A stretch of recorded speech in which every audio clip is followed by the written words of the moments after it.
Hello everyone, this is PK Entertainment and we are back again, and here now we have another video for you, and this will be a full-on spoiler review for Guardians of the Galaxy Volume 3.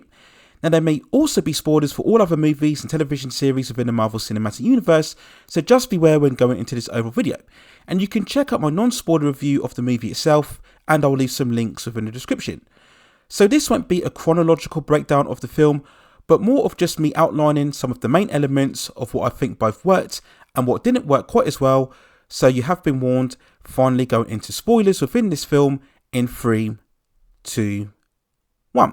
So the first part I want to talk about is the centre really of the movie itself, and that is of course the Rocket Raccoon backstory, and this is where the movie really achieved or went in a far more darker and emotionally more impactful direction than what we had seen before. We saw the whole backstory of Rocket's capture and experimentation via flashbacks all the way through the movie, and this was handled really well. Nearly all of these scenes involved really made an impact. The ones that I liked the most were the earlier scenes where we saw the High Evolutionary and the younger Rocket talking on Counter-Earth, looking in the skyline, and the High Evolutionary was explaining the importance of evolution. And to a degree, this moment felt very much more like a father talking to a son or a teacher talking to a mentor. And it was moments like this that really gave the movie a lot of heart and poignancy and pathos. Now, all of the scenes of Rocket speaking to his other captives in their cell, talking about flying away to a better life, were absolutely great. And there was always this underlying tension as you knew something bad was going to happen, but you didn't know how. And of course, we got that moment where, having unlocked the cell, looking to free all of his friends, we see Lila shot in front of Rocket's eyes, killed by the High Evolutionary. It is a shocking moment, especially the way that it's directed. We get the sudden bang of the shots, and then we get that silence in between before Rocket's outpour and emotion, and then we see him lashing out at the High Evolutionary, striking him down and mauling his face.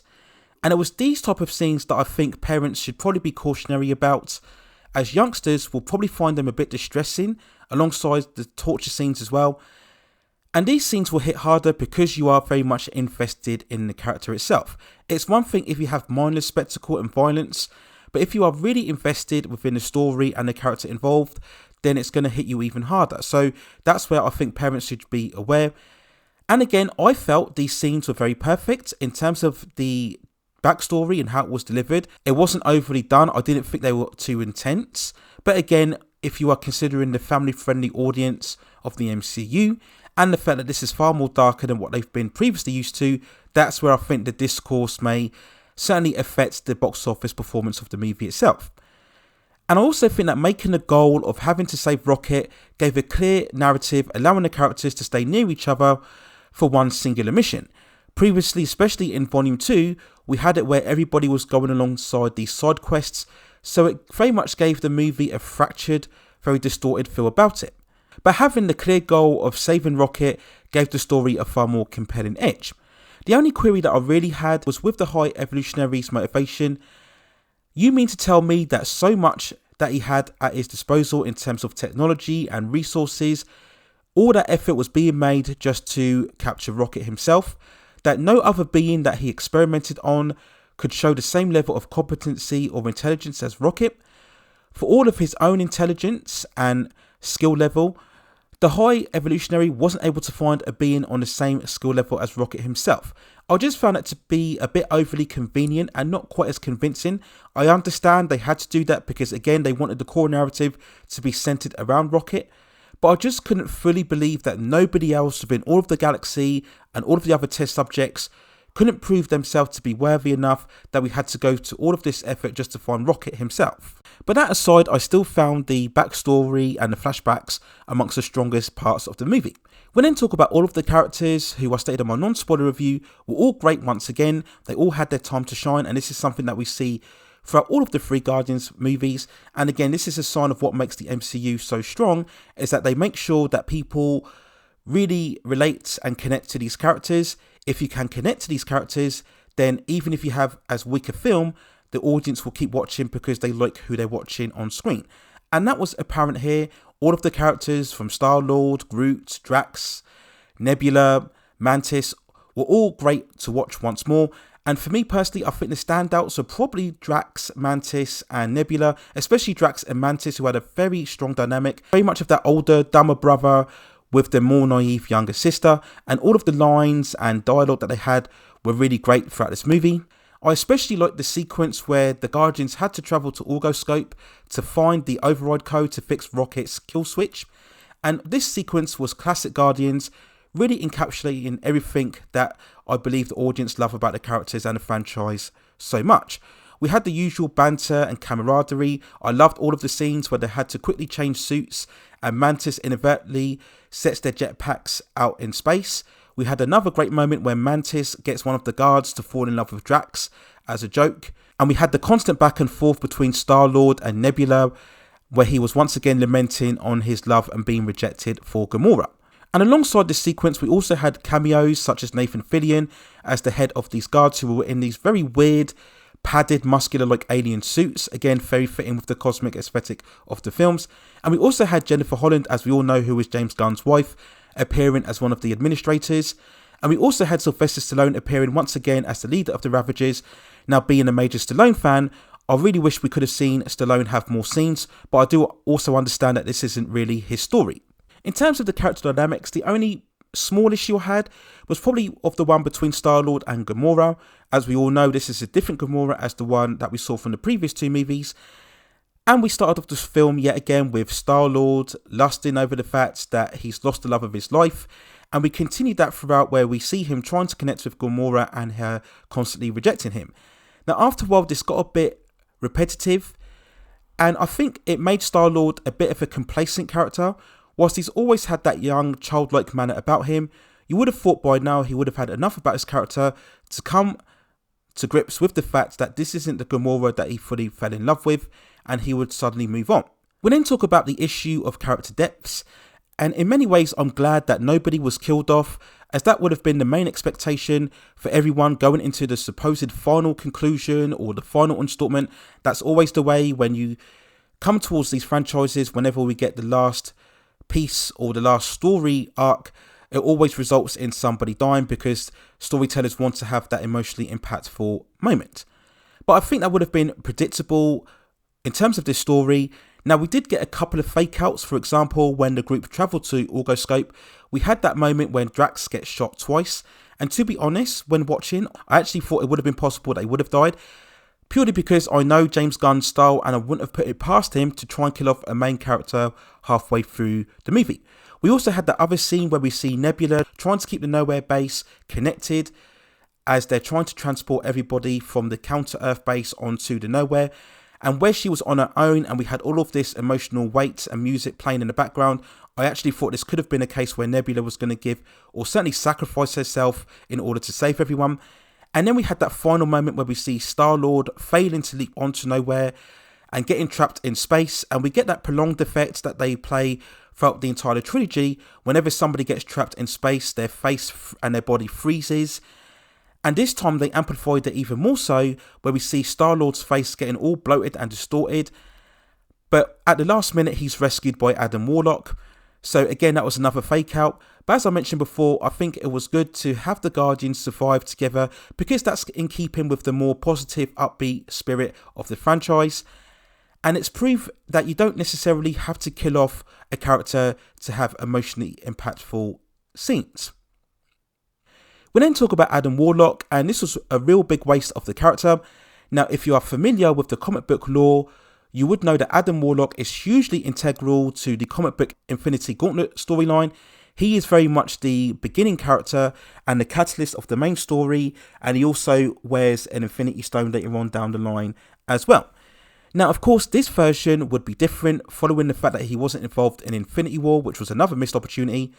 But when you watch this movie and you see how little that he's involved within the story, you do ask the question as, what was the point of him being involved in the first place? Now, he is involved in the opening scenes where he attacks the Guardians. In quite a fierce encounter, we get some intense moments where he's taking them all down. But after that, he's made much more of a joke and comic relief. Even when we see his mother of the Sovereign being killed as the High Evolutionary sets about destroying the Counter-Earth, we don't see any reaction or emotion from that event, so we don't really get any opportunity to fully connect or relate with this character. So again, it was nothing against the performance of Will Poulter, but I just feel this was really a needless exercise in putting this character in, unless they decide to expand his role later on within the universe, Other than that, I think this was a pointless casting. So we then talk about the High Evolutionary, of which there's been a lot of statements and discourse online stating that this is one of the MCU's best villains. I don't fully agree with that. I think this was a character that was definitely stronger in the flashback and backstory scenes, where this was a personality of real intelligence and certainly menace, but it was a quiet menace. This was an articulate character. He wasn't trying to chew the scenery, and his delivery felt far more natural. Again, I enjoyed the earlier sequences that we saw him with Rocket. We had that, again, very distressing moment where we see him incinerating a failed subject in a container right in front of Rocket's eyes. And this is how you really build up the suspense in terms of a villain. But as the movie went on, he really became far more one note. As we go to the current timeline, we see him shouting and ranting at all of his servants. And we see him very much losing it as the counter-Earth base is coming under attack and he takes certain illogical turns. And it was just really undercutting the credibility of the character. And again, he just sadly became one note as previous villains as what we've seen within the MCU. Now, I also feel there were issues in terms of his power scaling. 1 minute, he's able to throw Adam Warlock all over the room, pin him up against the wall and the ceiling. But later on, we see the Guardians at the final battle be able to take out multiple hits on him. And this is very similar to what we saw with Kang at the climactic act of Quantumania. And again, it just takes away the overall credibility of the character and shows an inconsistency in terms of how he's able to be powerful 1 minute and then not be as powerful the next. And going back to the comparison of Kang, we're all aware of the current controversy surrounding Jonathan Majors and the speculation of his future involvement within the MCU. And I have to say, when you look at Chukwudi Iduji's performance here, especially in the first 2/3 of the movie, and when you look at his costume design, how it's similar to Kang, you could say that Marvel, if they decided to cut ties with Jonathan Majors, could do a lot worse than cast Chukwudi in this role as Kang and just present him as a newer version. I think the actor certainly has enough presence and charisma, perhaps even more so than what we saw from Jonathan Majors as Kang, that I think fans could fully accept if he were to be transferred later on into the role as Kang the Conqueror going forward. So whilst I think it was 2/3 of a very good performance, I wouldn't put this version right up there in the upper tier in terms of Marvel villains. So we then go on to the movie's ending, where we see the Guardians managing to transport all of the children and all of the animals onto the Nowhere base. Again, this is where, for me, the movie was getting overblown in all of the CGI spectacle and effects. We see the Guardians defeat the High Evolutionary in a quite gruesome moment where we see Gamora taking off his face. Again, I think this was unnecessary. This will be, again, another one of those cautionary moments where the movie was really stretching its boundaries of PG-13 rating. I stated in my non-spoiler review, the main issue that I had is that I believe that we should have got far more of a personal, intimate confrontation, very similar to what we got with Captain America Civil War, where the final face-off between Tony Stark and Steve Rogers felt far more impactful. And we should have had a very similar sequence play out here between both the High Evolutionary and Rocket Raccoon. We had all of that set up in the first 2/3 of the movie. It kind of denied the story and the concept and the context in many ways by just having a far more formulaic ball-to-wall battle where everybody is fighting multiple monsters and beings and we're cross-cutting against multiple fights. It just gave the movie that lifeless and soulfless feel towards the end. And I think it denied the film the true greatness that it was aspiring to be, certainly in the first 2/3 of the movie. But once we defeat the High Evolutionary, we have the Guardians coming together again. Everybody's happy, singing and dancing. And again, it was good. I feel that nobody was killed off near the end. We have the Guardians coming together and characters deciding that they have to go on their separate paths. So we see that Star-Lord decides to go back to Earth to talk to his grandfather. Mantis goes on her own way to define herself. We see that Drax stays behind to help Nebula bring up the new generation of kids within the Nowhere base. And we see that Rocket is anointed the new leader of the Guardians. So this is all handled very well. And yes, there was a certain emotional resonance, seeing all the gang together, having multiple group hugs and walking away.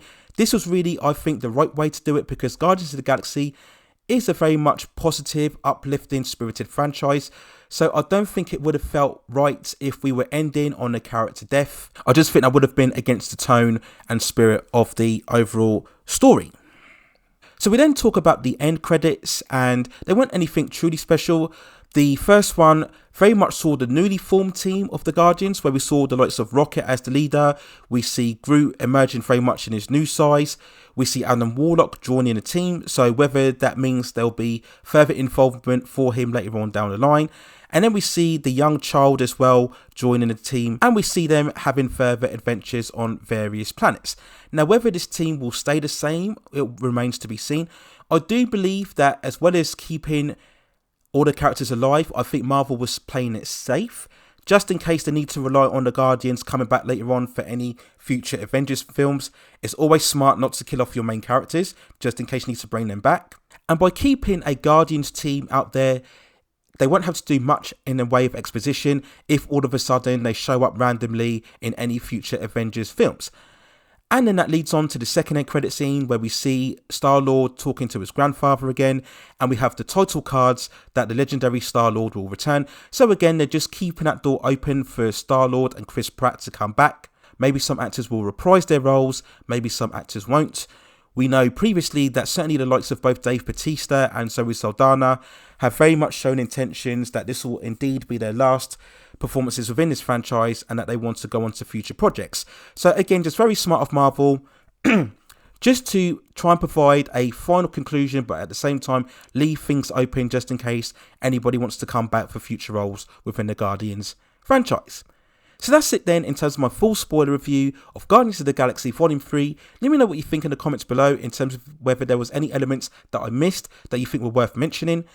And of course, when the film opens in all cinemas theatrically, I will provide reporting on its opening box office weekend, the implications of those figures, and what it will mean going forward for Marvel's Phase 5.